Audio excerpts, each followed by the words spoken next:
Hello students, welcome back to our new video. तो भाई आज की इस वीडियो में हम लोग पढ़ेंगे क्लास 12th फिजिक्स के पूरी किताब से 10 महत्वपूर्ण नियम।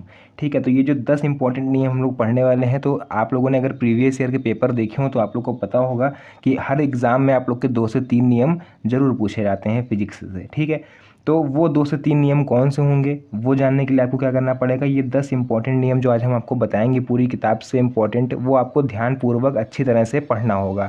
और अगर हो सके तो साथ में उसके नोट्स भी बनाते चलिए, क्योंकि ये बहुत ही ज़्यादा इंपॉर्टेंट नियम आज आप लोग पढ़ने वाले हो। तो चलिए जल्दी से अपनी वीडियो को स्टार्ट करते हैं और इन 10 नियम को एक एक करके बहुत ही बारीकी से समझते हैं। तो भाई देखिए, इसी में पहला नियम हमारा क्या है कि कूलॉम का नियम समझाइए। आई होप आप लोगों ने ये वाला नियम अभी तक तो अच्छी तरह से क्लियर कर लिया होगा, और नहीं क्लियर करा है तो कोई बात नहीं, आज आपका इस वीडियो में पूरा क्लियर हो जाएगा। ठीक है, और बाकी जिन लोगों ने पढ़ रखा है वो लोग रिवीजन भी साथ में कर लीजिए। तो देखो, इसका उत्तर किस तरह से लिखोगे एग्ज़ाम में कि एग्जामिनर आपके नंबर काट ना पाए। अपना एक्सपीरियंस आप लोग को हम बताएंगे, जैसे मैंने एग्ज़ाम दिया था अपना, उसी तरह से आप लोग को हम बताएंगे कि कैसे आप लोग किस तरीके से आप लोग लिखोगे, कहाँ पे कैसी हेडलाइन आप लोग लिखोगे कि एग्जामिनर देखते ही तुरंत नंबर आप लोग को दे देगा। तो देखो तरीका क्या है, सबसे पहले आपको डेफिनेशन लिखनी है जो आप नीचे करने वाले हो। तो देखो, इस दो स्थिर आवेशों के मध्य लगने वाला आकर्षण या प्रतिकर्षण बल। आकर्षण बल क्या होता है, प्रतिकर्षण बल क्या होता है। जैसे कि दो चुंबक अगर आप रखो, या एक यहाँ रखो एक यहाँ रखो, आपस में चिपक जाएं, ठीक, एक दूसरे को खींच लेंगे तो वहाँ पर लगेगा आकर्षण बल। और वहीं दूसरा होता है कि जैसे चुंबक आपने रखे और एक दूसरे को क्या कर रहे हैं, दूर भाग रहे हैं वो लोग, तो वहाँ पर लगता है रिपल्सन यानी कि प्रतिकर्षण बल। तो वही यहाँ कहा गया है कि दो स्थिर आवेशों के मध्य लगने वाला आकर्षण या प्रतिकर्षण बल क्या होता है, दोनों आवेशों की मात्राओं के गुणनफल के अनुक्रमानुपाती तथा उनके बीच की दूरी के वर्ग के व्युत्क्रमानुपाती होता है। तो देखो यहाँ पर क्या करना है, सिंपली आप लोग को यहाँ पर एक डायग्राम दिख रहा होगा, दो आवेश रखे हुए हैं, इनके बीच की दूरी क्या है, आर मान ली हमने।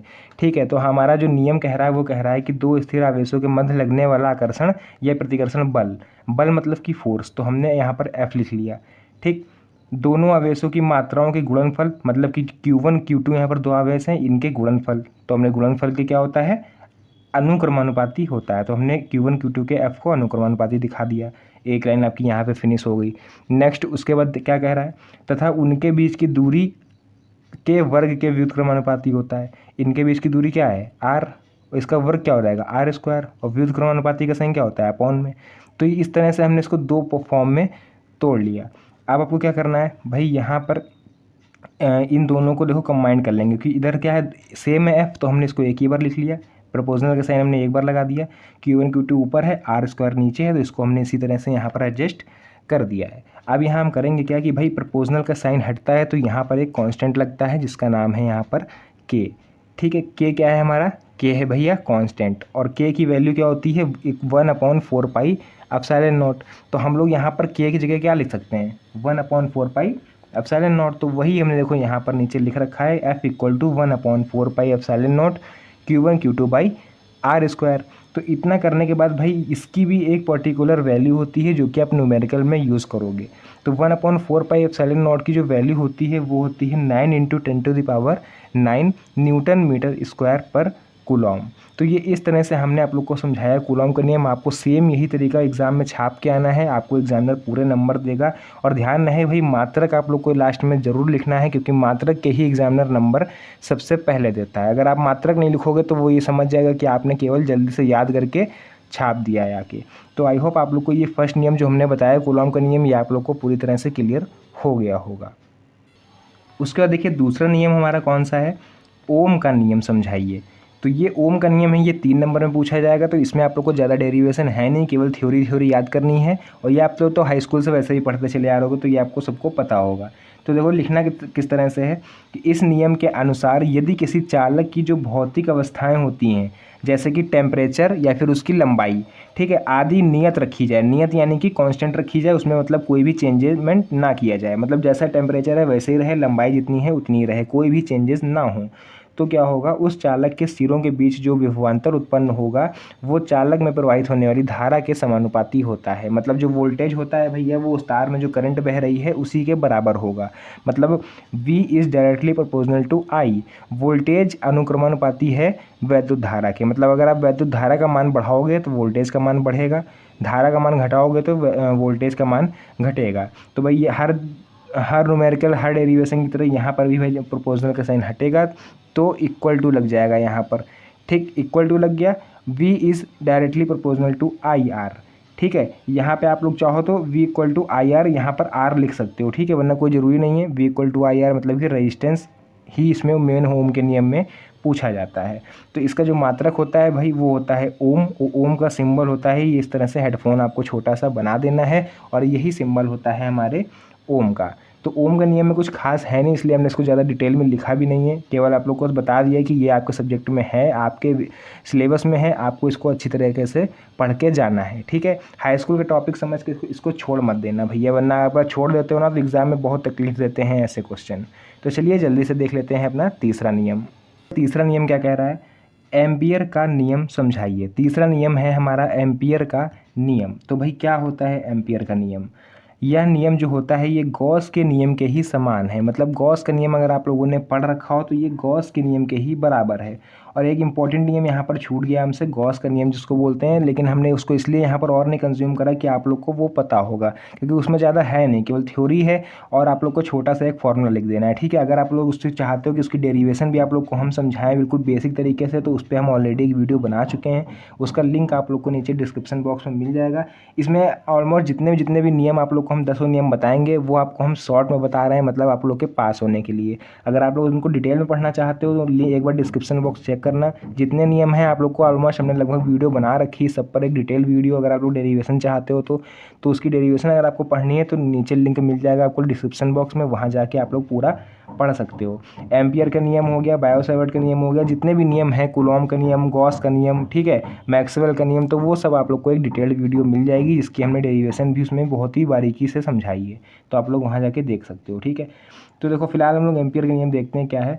इस नियम के अनुसार चुंबकीय क्षेत्र जो होता है हमारा, जिसको हम लोग बी से डिनोट करते हैं, वो किसी बंद वक्र के लिए रेखीय समाकलन यानी कि VDL, DL मतलब रेखीय समाकलन, ठीक है, DL मतलब लंबाई, वक्र द्वारा घेरे गए क्षेत्रफल से होकर प्रवाहित धारा I का म्यू नॉट गुना होता है। I का म्यू नॉट गुना मतलब I को इससे गुना करा दो, तो I की हमने इसकी गुना करा दी भाई, किसके इक्वल हो जाएगा, VDL के इक्वल हो जाएगा। तो इस तरह से जो हमारा ये एम्पियर का नियम था ये भी शॉर्ट में फिनिश हो गया है। तो ये 3 नियम हमारे ख़त्म हुए। अब हम लोग देखेंगे अपना चौथा नियम।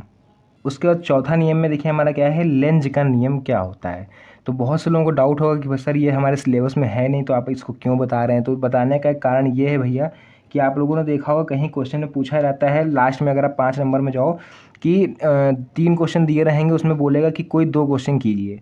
तो आपको जो 2 क्वेश्चन, तो उसमें से जो 3 क्वेश्चन होंगे उसमें से तीसरा ऐसा पॉइंट दे देंगे कि वो आपके सिलेबस में ही नहीं होगा। हमने कई बार देखा है, इसलिए आपको हम ये पहले से आप लोग को अलर्ट कर दे रहे हैं कि आप लोग इसको ज़रूर पढ़ के जाइएगा। ये मत सोचो कि हमारे सिलेबस में नहीं है। कोई 3 क्वेश्चन दिए रहते हैं, उसमें बोलता है कि 2 क्वेश्चन करो, तो तीसरा क्वेश्चन ही ऐसा दे देते हैं आउट ऑफ सिलेबस कि आपको मजबूरी वो 2 नियम ऐसे करने पड़ते हैं जो आपके कोर्स में होते ही नहीं है। ठीक है, तो भाई इसको पहले से पढ़ के जाओ, ज़्यादा लंबा नहीं है, केवल 4 लाइनों का है, इसलिए हमने इसको यहाँ पर लिख लिया है ताकि आप लोग इसको पढ़ पाओ और एग्ज़ाम में किसी भी तरह की परेशानी से बच पाओ।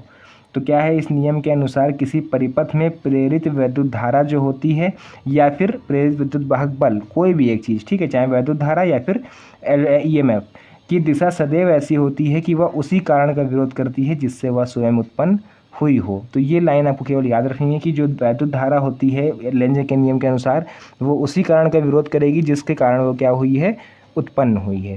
तो ये था लेंज का नियम छोटा सा। अब हम लोग को नीचे दिख रहा होगा यहाँ पर बायो-सैवर्ट का नियम, इसको हम लोग पढ़ेंगे और इसको डिटेल्ड पढ़ेंगे क्योंकि ये बहुत ही ज़्यादा इंपॉर्टेंट नियम है।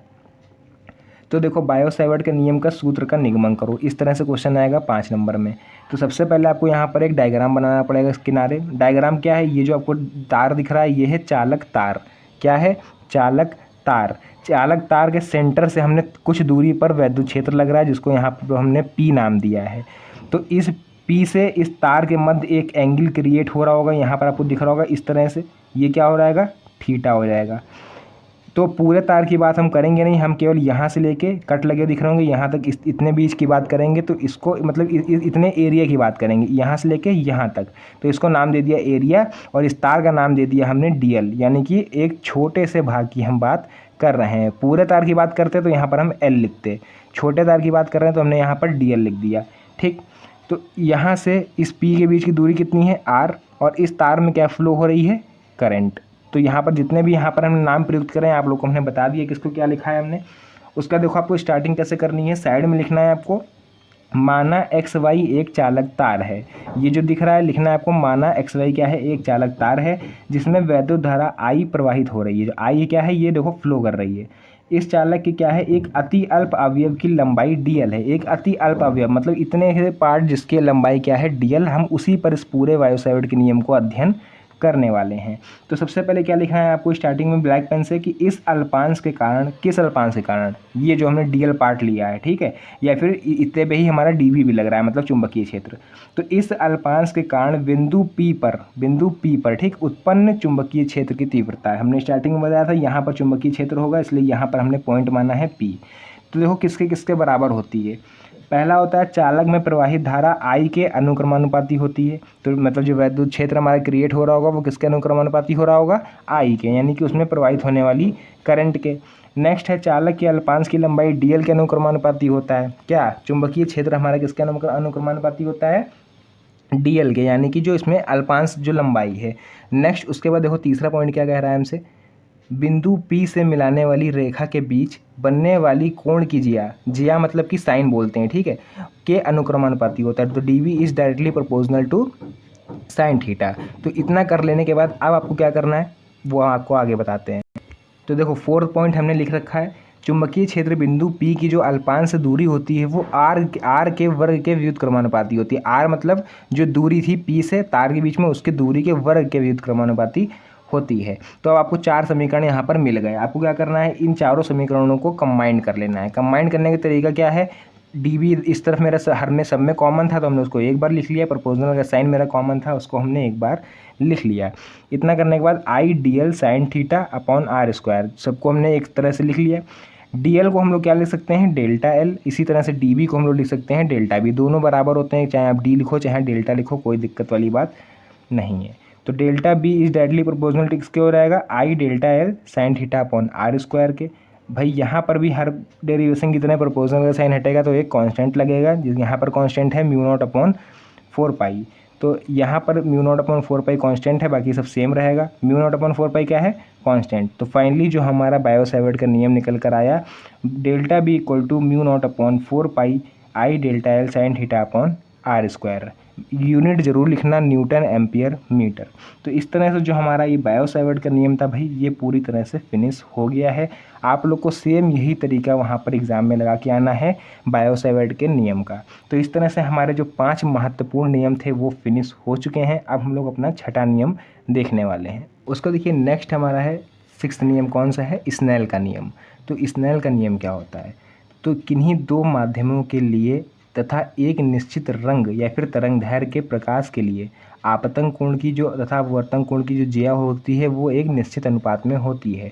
तो स्नेल का नियम ये भैया अपवर्तन के नियम से संबंधित होता है। तो इसका जो फॉर्मूला होता है वो होता है sine I upon sine R equal to constant. तो sine I upon sine R को हम लोग 2 तरह से लिख सकते हैं। एक तो लिख सकते हैं n, यानी कि जो हमारा जो भी वो उधर होगा माध्यम होगा उसके इक्वल टू हो जाएगा sine I upon sine R, या फिर 1n2 n मतलब अपवर्तनांक, पहले दूसरे माध्यम के सापेक्ष पहले माध्यम का अपवर्तनांक sine I upon sine R। तो इस तरह से हम लोग इसको लिख सकते हैं। तो स्नेल के नियम में भी कुछ खास है नहीं, इसलिए हमने इसको डिटेल में नहीं लिखा है। तो आप लोग इसको याद कर लीजिएगा, केवल थ्योरी है इसमें। उसके नेक्स्ट है प्रकाश के अपवर्तन के नियम समझाइए। भाई प्रकाश के अपवर्तन के नियम में भी क्या है, पहला तो ये है कि आपतित किरण जो होती है और अपवर्तित किरण होती है तथा आपतन बिंदु, ये अभिलंब तीनों एक ही तल पे होते हैं।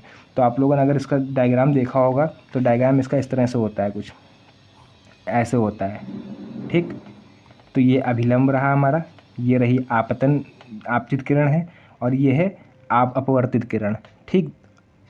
अभिलंब, ठीक है, आपतित किरण और अपवर्तित किरण तीनों क्या होते हैं, देखो एक ही तल में होते हैं, इसी पर बेस्ड हैं, ठीक है। तीनों का अगर पॉइंट देखा है तो ये भी इसी पर है।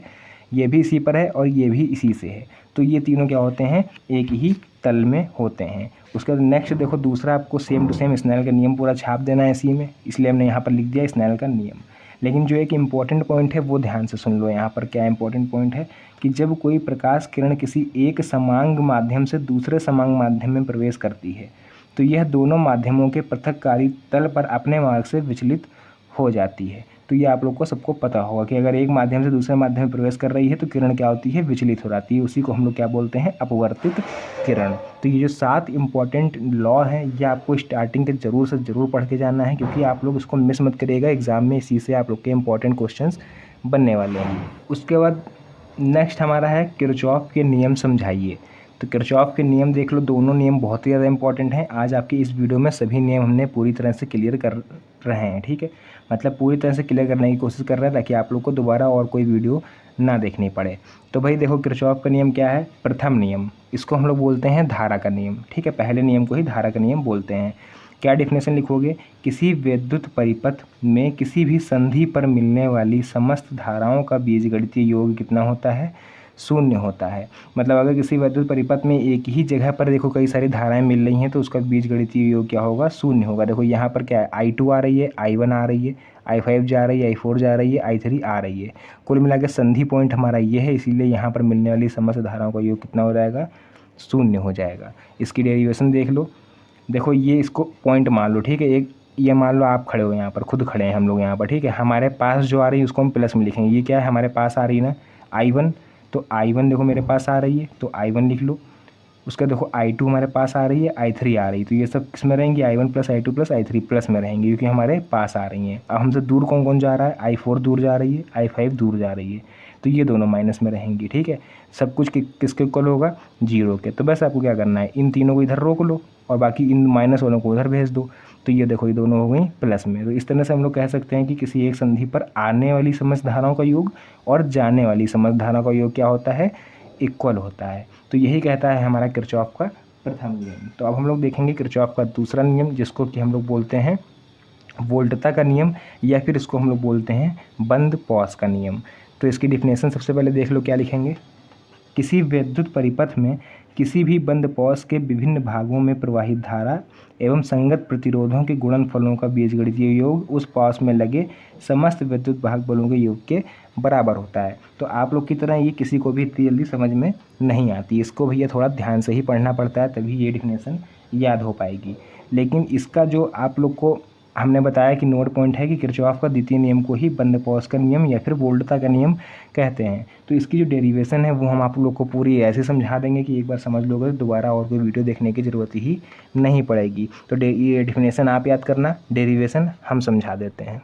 तो देखो सबसे पहले ये सर्किट आप लोग को दिख रहा होगा, यहाँ पर सर्किट में क्या है, ये रेजिस्टेंस है, इसमें I1 करंट फ्लो हो रही है, ये E1 लगा हुआ है, यहाँ से E2 करंट फ्लो हो रही है, और ये R2 है, ये R3 है। तो आप लोग की जानकारी के लिए हम एक चीज़ क्लियर कर दें पहले कि करंट जो होती है वो हमारी प्लस से माइनस की तरफ फ्लो करती है, मतलब प्लस से माइनस, ठीक, प्लस से माइनस, ना कि माइनस से प्लस, ठीक है, ये क्लियर हुआ। तो देखो यहाँ पर क्या होगा, पहले बंद पॉस ABEF में, मतलब ABEF इस वाले पार्ट की अगर हम बात करें ऊपर वाले पार्ट की, तो सबसे पहले क्या हो रहा है, I1 R1 देखो मल्टीप्लाई हो जाएंगी, I1 R1 आगे बढ़ी, फिर नीचे आई, ठीक है, क्योंकि प्लस से क्या है माइनस की तरफ जा रही है ना, ध्यान देखना। अब ये मत सोचना यहाँ माइनस है यहाँ प्लस है, नहीं। तो इस लाइन की अगर हम बात करें तो इसमें सर्किट तो एक ही होगा ना ये, तो इसलिए करंट और इसका पहले मल्टीप्लाई हो जाएगा, जो डिफिनेशन मेरी कह रही है। फिर यहाँ पे मान लो I1 R1 पहुँची, I1 R1 यहाँ आई, तो देखो यहाँ पे I2 R2 से टकराएगी, क्योंकि इधर से भी तो एक I2 R2 आ रही है, I2 R2 दोनों का मल्टीप्लाई, I1 R1 इनका मल्टीप्लाई। तो यहाँ से I1 R1 चली यहाँ पहुँची, यहाँ से I2 R2 चली यहाँ पहुँची। कारण ये है क्योंकि यहाँ से प्लस से माइनस में इधर जा रही है करंट, और यहाँ से प्लस से माइनस में इधर जा रही है, तो इसलिए दोनों यहाँ पर टकराएंगी। I1 R1 यहाँ टकराएगी और I2 R2 से यहाँ टकराएगी, तो दोनों किस में हो जाएंगी, माइनस में, मतलब टकरा रही हैं। I1 R1 minus I2 R2 equal to E1 minus E2 लग जाएगा, क्योंकि E1 क्या है, प्लस, ठीक, E2 भी प्लस से प्लस आएगा, तो दोनों फिर ये भी टकराएंगे, तो यहाँ पर भी E1 माइनस E2 हो जाएगा। तो ये तो रही मेष 1 की। अब हम बात करेंगे दूसरे बंद पॉस BCDE की, ठीक है, इस नीचे वाले पोर्शन की। तो देखो I2R2 मतलब जो I2R2 थी वो प्लस से माइनस की ओर ऐसे जाएगी, तो ये ऐसे आ रही है, I2R2 आ रही है। ठीक, R3 के साथ क्या होगा, अब ध्यान देना है यहाँ पर कि ऊपर से जो करंट आ रही है वो सिंगल नहीं आ रही है, वो आ रही है I1 प्लस I2। मतलब देखो ये I1, ये ऊपर वाली जो I1 दिख रही है, I1 भी आ रही है यहाँ पर और I2 भी आ रही है। अभी अगर रेजिस्टेंस से मल्टीप्लाई ना कराएं हम तो I1 प्लस I2 आएगी। I1 प्लस I2 किससे टकराएगी, R3 से। ठीक, तो देखो यहाँ लिख देंगे I1 प्लस I2 R3 और I2 R2 ये भी इधर जाएगी। तो देखा रहा है जो ऊपर से आ रही करंट वो भी नीचे जा रही है ऐसे, और जो इधर से जा रही है वो भी नीचे जा रही है, तो टकरा नहीं रही हैं दोनों, बल्कि एक ही दिशा में जा रही हैं। इसलिए हमने यहाँ पर दोनों को प्लस रखा है। इक्वल टू E2 के कर देंगे, क्योंकि यहाँ पर केवल एक है E, ठीक है, दो तो है नहीं, ऊपर वाले में दो थे भैया E1 E2, तो इसलिए हमने यहाँ पर दो लिखे। यहाँ पर E2 एक है, इसलिए यहाँ पर एक ही लिखा रहने देंगे। तो इस तरह से क्या हो रहेगा, हमारा जो किरचॉफ का दूसरा नियम है वो फिनिश हो जाएगा। यही कहता है हमारा किरचॉफ का दूसरा नियम कि जो आने वाली करंट होती है उसमें क्या होता है, जो संगत प्रतिरोधों के गुणनफल और बीजगणितीय योग के लगे पॉस में समस्त EMF के बराबर होती है। तो इस तरह से हमारा किरचॉफ का दूसरा नियम खत्म हो गया। ठीक है, अगर आपको और डीपली पढ़ना है तो उसका एक लिंक आप लोग को नीचे डिस्क्रिप्शन बॉक्स में मिल जाएगा, वहाँ जाके और अच्छे से पढ़ लेना, किरचॉफ का नियम पूरा क्लियर हो जाएगा। ठीक है, अब हम लोग बात करेंगे अपने नवे नियम यानी कि फैराडे के नियमों को समझाइए। तो फैराडे के भी दो नियम होते हैं भैया किरचॉफ की तरह। जो पहला नियम होता है वो उसको पढ़ लेते हैं पहले। क्या होता है कि जब किसी परिपथ में से गुजरने वाले चुंबकीय फ्लक्स में परिवर्तन होता है तो उस परिपथ में एक प्रेरित विद्युत वाहक बल क्या होता है, उत्पन्न हो जाता है। जो एक EMF होता है वो प्रोड्यूस हो जाता है, और यदि परिपथ बंद है तब भी क्या है कि उसमें एक धारा बहेगी, और तब तक बहेगी जब तक क्या हो, चुंबकीय फ्लक्स में परिवर्तन होता रहेगा। तो ये था फैराडे का प्रथम नियम। अब हम लोग देखेंगे फैराडे का द्वितीय नियम। देख लो फैराडे का द्वितीय नियम क्या कहता है कि प्रेरित विद्युत वाहक बल चुंबकीय फ्लक्स के परिवर्तन की ऋणात्मक दर के बराबर होता है। यदि डेल्टा टी समयांतराल हो और चुंबकीय फ्लक्स में परिवर्तन डेल्टा फाई हो तो प्रेरित विद्युत वाहक बल क्या होगा।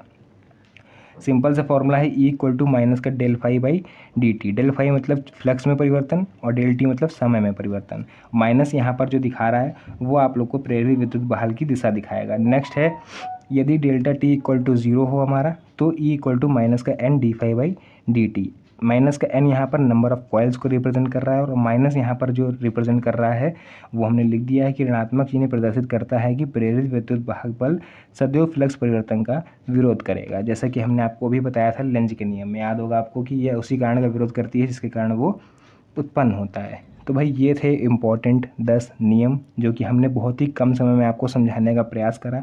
आई होप आप लोग को कोई ना कोई नियम इसमें से ज़रूर समझ में आया होगा। वीडियो अच्छी लगी तो वीडियो को लाइक करिएगा, और चाहते हो ऐसी और वीडियो आपको जल्दी नोटिफिकेशन मिलता रहे तो वीडियो को लाइक और चैनल को सब्सक्राइब जरूर कर लेना, ताकि हर इंपॉर्टेंट वीडियो का नोटिफिकेशन आप तक सबसे पहले पहुँच जाए। तो मिलते हैं नेक्स्ट वीडियो में एक और अच्छी इंटरेस्टिंग मज़ेदार वीडियो के साथ। तब तक के लिए धन्यवाद। जय हिंद।